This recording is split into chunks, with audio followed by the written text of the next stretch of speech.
What is up, YouTubers? This is your boy Cartoon, and I'm here today to bring you another Bleach Brave Souls video. I'm going to be doing the 6-star 100% character analysis on none other than Buntai Nino Sencho, Soi Fon. That's right, the captain of Squad 2, Soi Fon, the captain of the Stealth Force, I guess. Yeah, I'm going to be checking her out, and let's just get into this bad girl. Alright, so you'll notice that her stats are pretty decent on paper. She looks very good. She has a 775 stamina. It's not too high, but it's pretty notable because some of them kind of fall underneath the 750 bracket for the most part, but she's breached that and she's pretty good there. Attack is 576. It's a really outstanding attack, not for nothing. I think it's second highest or third highest in the game. That's pretty decent. She has 277 defense. That's nothing to be scoffed at for such a high attack. 245 focus, which is another really decent attribute. That means she's gonna have pretty decent crits. So around 250 is pretty good. And 513 SP. With the stats that she has, I wouldn't expect that she'd have over 500 SP, but she does. So she's actually looking very decent stat-wise. I can say that much. And she's also a strong attack recharge time user. So let's just go into her soul tree and examine her further. Okay, so you're gonna notice that she only has 4 attainable upgrades. That's kind of a bummer and a killjoy. But let's just see what kind of traits she has from left to right, top to bottom. So first off, she has Sprinter, captain of the Stealth Force, better have it. And it's pretty standard with every character at this stage in the game. Lastly, she has Havoc, which increases the strong attack area of effect. Now, don't really care about that all that much. And she has Long Reach, increases her normal attack area of effect. That could be helpful. I didn't have her as a 5-star, so I wouldn't know. And lastly, Devastation. It increases special move damage. So yeah, she's gonna have a special attack that hits like about 40% more. So that's okay. I mean, she is already a boss killer, so I really never expect a special augmentation. It kind of indicates a throwaway ability for me. But I'm not going to judge her anymore. Let's just get into this analysis. Enjoy the clips, guys. Running a NAD build.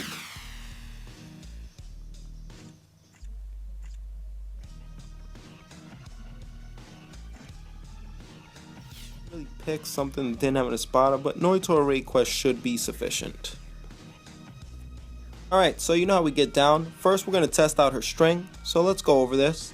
She has 1, 2, 3, 4 hits in her attack string, and the second hit happens to be a 3-hitter. So that has to kind of go off before she actually flash steps. It's kind of annoying. It throws off the whole string, and I kind of hate characters that have an individual move that is a multi-hit. It is very bothersome for me. It just interrupts the whole string, and it never lets me get the whole thing out. So that already is putting an X on her for NAD, but we'll see. Now, what I do like about her is her first strike is actually the stronger one out of her whole string. That's very interesting to note, and it's very helpful. That means that you can actually attack, retreat, and actually be doing pretty decent damage. That being said, I kind of like completing a whole string when I use a NAD build. It's kind of like a staple for me. I don't really like to sit there and button mash all day. And as you can see, she's doing pretty decent damage with the NAD build once her crit combo goes up. See, once the combo goes up and she's not getting hit, she's obviously going to crit a lot more. And her attacks are looking a lot better than Gin's, I'll say that much. They're doing 2k apiece, and she's pretty fast with her attack. I don't really like a NAD build though for her because she has to get entirely too close, and once again with the wonky little string of hers, it just seems really oblong and inefficient for me. You know, that being said, you can actually run her this way if you want. She's not completely terrible or she's not completely bad, but personally I wouldn't recommend it, and I kind of just don't like NAD builds on characters like this who, you know, she's more like a brawler and she just has to get entirely too close. I do these levels so many times that I just make it look easy, but yeah, NAD build, okay, it's a fair thing. Running a sad build.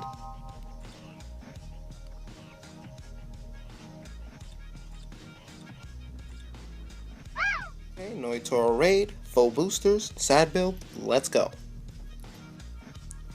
Alright, so let's get it started, and first thing we're going to do is test down her cooldown times because we're doing sad build. So cooldown time number 1, 8 seconds, it's like 7.1 or something like that.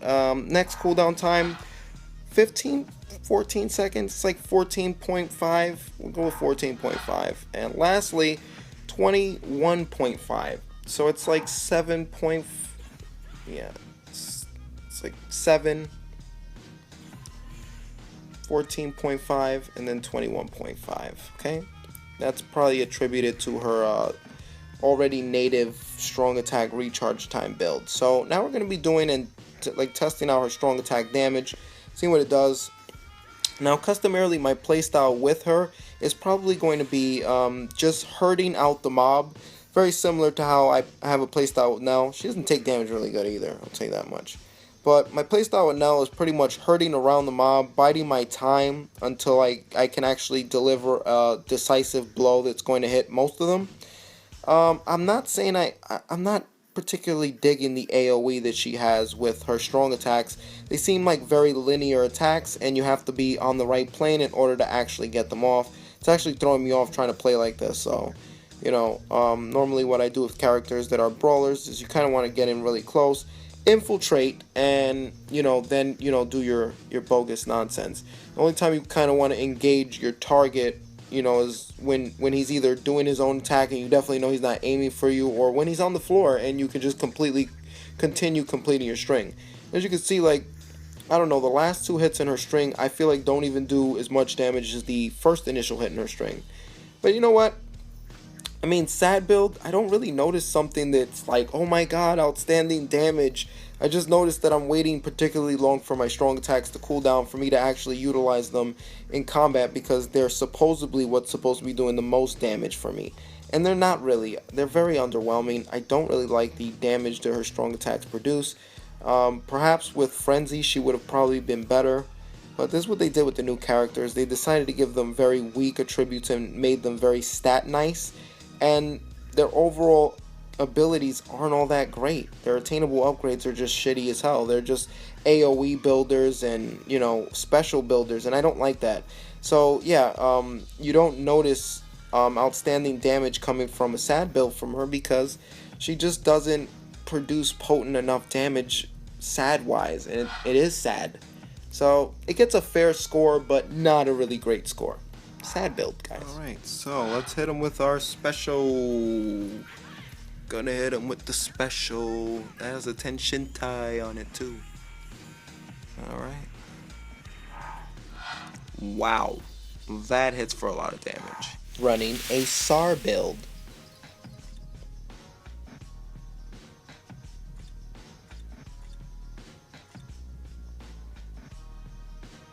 Going to a raid quest. Full boosters, SAR build, let's get it poppin'. Alright, let's get started. So, since we're running a SAR build, we want to test the recharge time. Max recharge time, max cooldown time, of course. Let's check it out. First strong attack, 5 seconds. Second strong attack, 9 seconds. And last strong attack, 13 seconds. I'm liking that. They're pretty solid numbers, and I'm seeing a lot of good control with her, probably. Yeah, this is fairly decent control for a SAR build, and she does a lot of burn. Like, oh my god, that status ailment comes up very often. Just have one mob, let me just get rid of him. But the control on the field is there. As you can see, like, if you play a herd style like I was, it transitions so well over having it on the sad build. Because the sad build, you just waited too long, you had to bide your time, but usually when you position yourself the right way, you just wait for the mob to get back up. And that's enough time, for you to pretty much launch your next strong attack. See, the mob gets up, and then I launch my strong attack. So you could just pretty much play a game of, catch and release all day, and it just works. It works so much. Just, attack, retreat all day. And like I said, it's pretty much going to prove to be really effective, especially seeing as her cooldown times are so... that's what I love about PvE characters, like recharge time characters. They definitely give you They make using these types of builds a very viable option for completing raids at the safest and leisurely way of completing them, because I know how tough these things can be and it's very annoying. So when you have a character that can constantly cool down their moves at a very consistent rate, I don't know, I prefer it, honestly, I really do. Simply because,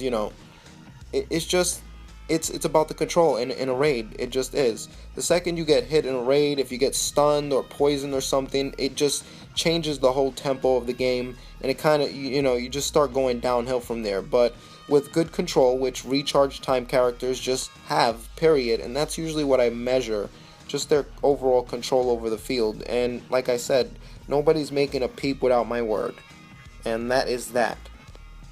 Just smooth transitions, and biding your time's absolutely nothing. Even taking this guy and occupying him, waiting for these guys to come around and line up, there's just so many different strategies you can use for this particular character, because all her attacks are literally just they're like thrust, every single one of them. You can just literally back up, line yourself up with the mob, and just literally just continuously thrust at them. And since all her attacks are thrust, cooldown time attacks with thrust are just fantastic, phenomenal. So if you actually want to use her in PvE, I recommend using a SAR build. It is one of the best. SAR build, yeah. Well, there you have it. That's my 6-star 100% character analysis on Soi Fon. In the end, you find out using a SAR build with her is probably your best option in terms of PvE. A SAD build just doesn't produce enough strong attack damage. It's not potent at all, so it's just, if it's not noticeable, it's no point in using it, or using all the links on that. Secondly, a NAD build is not really good with her either, because she just has to get entirely too close. She has inconsistent damage throughout her string, and lastly, she has a very wonky string. I don't like any of these attributes, so a NAD build is kind of a no-go for me. Also, she's a boss killer, so this always makes her pretty relevant in the world of PvE. If you have her, you're probably taking her along and you're making sure that the bosses die in quick succession. That's always a plus, but having her as a 5-star, she'll still have that ability. So let's break it down. 6-star, she has only 4 attainable upgrades. So each attainable upgrade is nothing special. She has strong attack AoE and normal attack AoE, and then she has flash depth and devastation. Devastation is stupid because she's already a boss killer. At 5-star level 100, I could kill a boss with 2 specials. So when she becomes a 6-star, adding devastation is just completely retarded to me. I mean, if she could kill a boss in 1 special, then yes, that's a really good thing. But since she can't, I don't find it particularly amazing to actually have that as an attainable upgrade. Why would you give a boss killer something that augments their special when their special already kills bosses? Okay, I'm just in my dark place. Either way, if you guys have a different red character that is a 6-star ascendable, I recommend you level them up, all the way up, over this character. I recommend you leave her, don't waste too many jewels on her, because it's completely not worth it in my opinion. But that's my analysis. You're always welcome to make your own opinions about this. That's what this is about, guys. But that's my video. Thank you so much for watching. Be sure to rate, comment, and subscribe. As always, I'll be bringing you more Bleach Brave Souls content throughout the week. Mayuri Kurasuchi is next, and then on to the new season of 6 stars and IMD. Okay? So that should be coming out sometime this week, guys. I'm your boy Scartoon, and I am signing out of here. Dude, chill. Productions.